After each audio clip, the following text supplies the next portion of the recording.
Imadawa, jika sifat manusia adalah kesatuan dari 3 sifat manusia, apakah perbuatan manusia sudah ditakdirkan sebelumnya? Seekor singa akan memangsa rusa, dan rusa ditakdirkan untuk takut pada singa. Lalu kenapa keadilan jadi hal yang penting? Mengapa kejahatan mendapatkan hukuman? Lalu apa tujuan semuanya?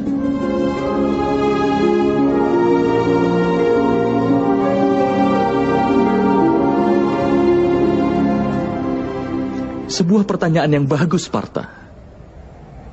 Tapi pertama-tama pahamilah apa yang dimaksud dengan manusia itu. Manusia tidak hanya gabungan dari 5 elemen dasar itu. Tidak hanya kelima wujud itu. Panca indera penggerak, dan 3 sifat manusia. Tidaklah hanya gabungan dari ke-23 wujud itu. Agar manusia dapat menjalankan fungsinya, dia memerlukan energi. Dan energi itulah yang disebut dengan kehendak. Jadi Madawa, apa manusia terdiri dari kehendak? Tidak, Partha. Bersamaan dengan kehendak manusia dan gabungan dari ke-23 unsur itu adalah ciptaan. Dan yang berada dalam peringkat disebut manusia ini terbuat dari 23 unsur, yang artinya percikan terkecil dari dewa, yang dinamakan sebagai jiwa. Ketika ciptaan dan manusia menjadi satu, yang berarti ketika percikan terkecil dari dewa berada dalam tubuh seseorang sebagai jiwa, saat itulah manusia akan hidup. Apa yang dimaksud dengan jiwa, Madawa? Dan apa yang dimaksud dengan memahaminya? Seperti halnya ketika manusia menggunakan kereta. Seperti itulah jiwa menggunakan perangkat yang disebut dengan tubuh. Melalui media tubuh, dia mengalami suka dan duka dari tubuh itu. Tetapi jiwa bukanlah tubuh, Partha. Tubuh masih bisa dihancurkan. Tetapi jiwa tidak akan bisa dihancurkan.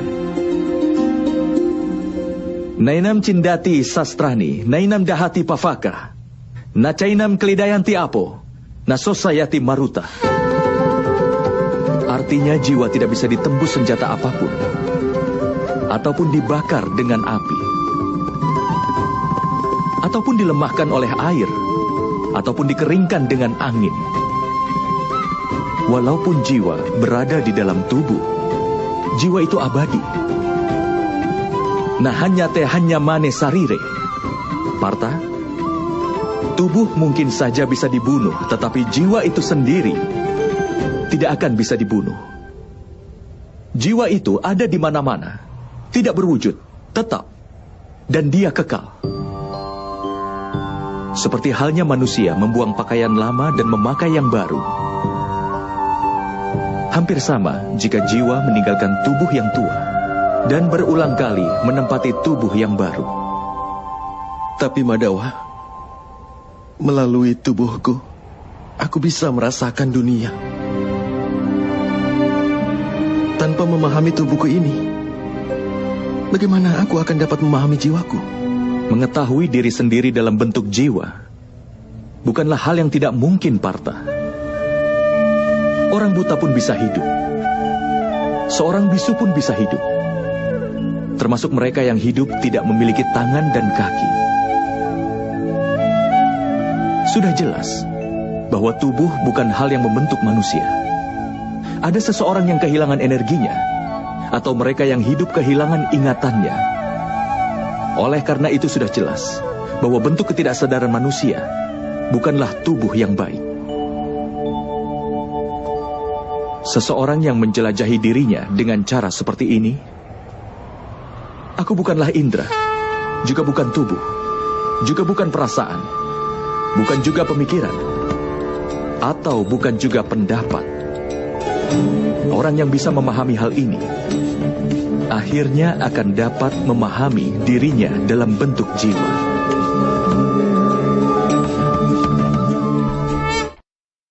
Apakah Apakah tujuan dari jiwa itu sendiri, Madawa? Ketika ciptaan tersebut terpisah, dan ketika manusia dan alam diciptakan, maka manusia yang adalah bagian dari dewa menjadi jiwa dan berdiam dalam setiap wujud penciptaan. Jiwa itu sendiri dikelilingi oleh nafsu dan kegelapan Partha. Terbangun dari lelapnya nafsu belaka dan memahami dirinya sebagai bagian dari dewa adalah sebuah tugas, tujuan, dan tekad jiwa itu sendiri. Tapi Madawa, jika setiap jiwa adalah bagian dari dewa, apa perkembangan dan kemunduran dikendalikan sendiri oleh dewa? Seperti permata tergeletak di tanah, tidaklah hilang kilauannya. Demikian pula, jiwa yang dikelilingi oleh wujud penciptaan yang mengetahui bahwa ini merupakan bagian kecil dari dewa. Seringkali jiwa menganggap bahwa tubuh mereka adalah segalanya. Mereka berbeda dengan jiwa itu sendiri yang tidak mereka ketahui. Melalui sebuah penderitaan, bau, rasa yang dirasakan oleh tubuh, maka akan dianggap sebagai sebuah pengalaman. Dan mereka tidak pernah berusaha keras untuk berubah.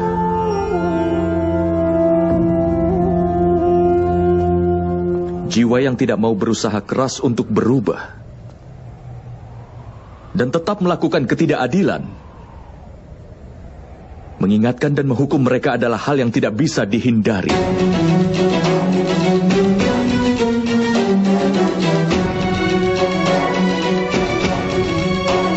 Kau lebih baik memahami hal ini juga, Partha, bahwa kau bukanlah tubuh, tetapi sebuah jiwa. Setiap prajurit yang ada di medan pertempuran ini tidak seperti yang ada di dalam pikiranmu. Mereka semua telah tinggal di dalam tubuhnya untuk beberapa waktu. Tubuh mereka akan mati, tetapi jiwa mereka semua abadi. Mereka akan menempati tubuh baru lagi sampai mereka tidak menyadari dirinya sebagai jiwa yang murni, sampai mereka menyerahkan ketidakadilan dan mencamkan keadilan ke dalam dirinya. Mereka akan terus lahir dan kemudian mati. Ini adalah pelajaran pertama dari Brahma Widya, Partha. Mereka yang lahir sudah dipastikan akan mati. Dan bagi mereka yang telah mati, sudah pasti akan dilahirkan kembali. Pengetahuan ini disebut dengan Samkhya Yoga.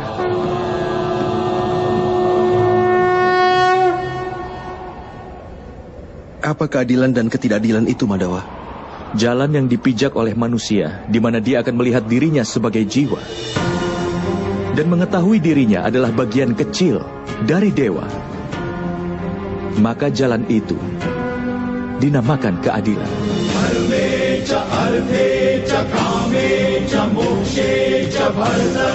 Ketika manusia mengetahui bahwa dirinya adalah bagian kecil dari dewa, maka dia akan mendapatkan pencerahan bahwa dia itu ciptaan dewa dan dewa adalah penciptanya. Tidak ada perbedaan di antara ciptaan dan dewa.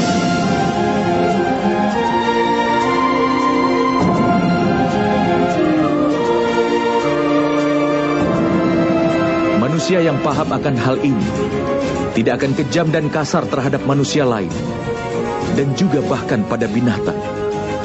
Dia sudah tahu bahwa dengan memotong anggota tubuhnya akan menyebabkan rasa sakit. Tidak hanya pada organ itu saja, tapi juga dialami semua bagian tubuh lain. Sama halnya ketika seorang manusia merasakan sakit, maka seluruh dunia pun akan merasakan sakit yang sama. Selama masih ada seorang manusia sekalipun menderita di dunia ini, maka tidak seorang pun yang akan merasakan sepenuhnya kenikmatan nanti. Saat mengetahui ini hanyalah pemikiran manusia yang dipenuhi dengan belas kasih, ini juga disebut dengan keadilan. ketika seseorang dipengaruhi kebodohan, dia akan menjadi manusia yang kasar, kejam, dan egois terhadap yang lainnya.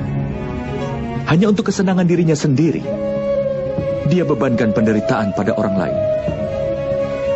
Dia tidak bisa menjadi lebih dekat kepada dewa. Karenanya, ketidakadilan adalah salah satu jalan yang menjauhkannya dari dewa. Maka dari itu, ketidakadilan nama lain ketidakpedulian. Jadi, kita harus merasa kasihan pada mereka yang tidak peduli. Lalu apa tujuan dari hukuman?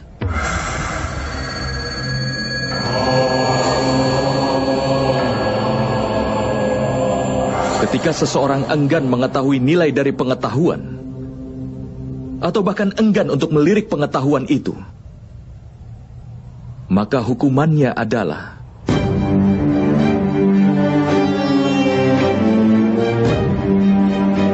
belas kasihan, baik pada dirinya atau orang lain.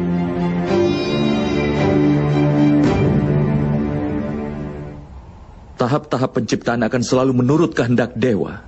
Itu tidak akan terelakkan. Tetapi bersamaan dengan berkembangnya ketidakpedulian, nafsu, dan juga ketidakadilan,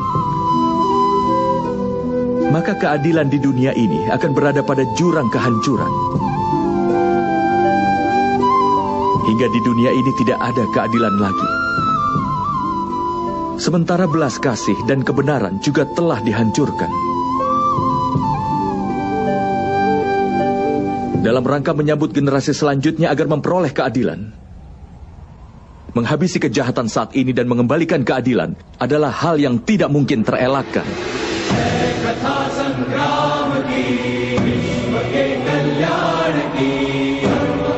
Hari ini keadaannya hampir sama, Partha. Dan kewajiban untuk menegakkan keadilan ada di tanganmu. Mulai sekarang atasilah kelemahanmu itu. Dan kau bersiaplah untuk pertempuran ini.